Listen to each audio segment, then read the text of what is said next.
Владимир, расскажите, какие впечатления, что можете сказать про церемонию, вообще в целом про игры?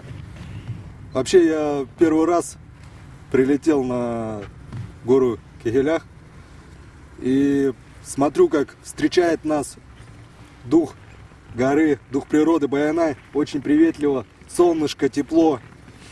Сразу же открылись такие просторы наши земли Олонхо.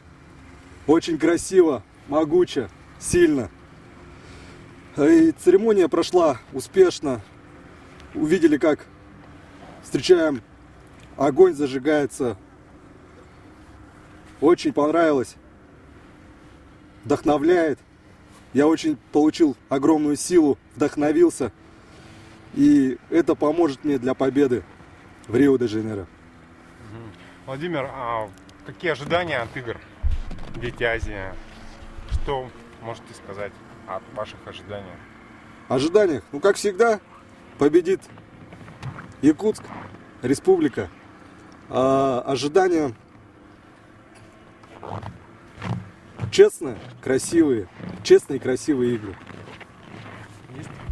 Все. Дмитрий Евгеньевич, как церемония игр? Что можете сказать, какие ожидания от предстоящих игр?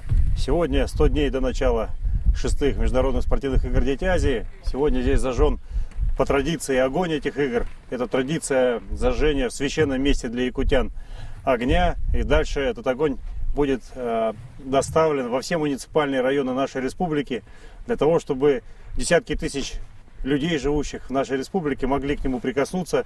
Потому что в проведении игр за 20 лет роль людей, которые здесь живут, она составляет огромную.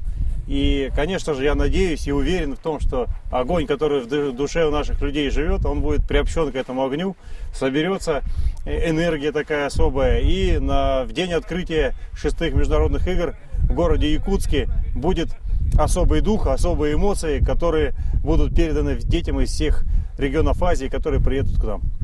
Скажите, какие основные отличия 6-х международных игр Дети Азии от всех предыдущих, если они есть?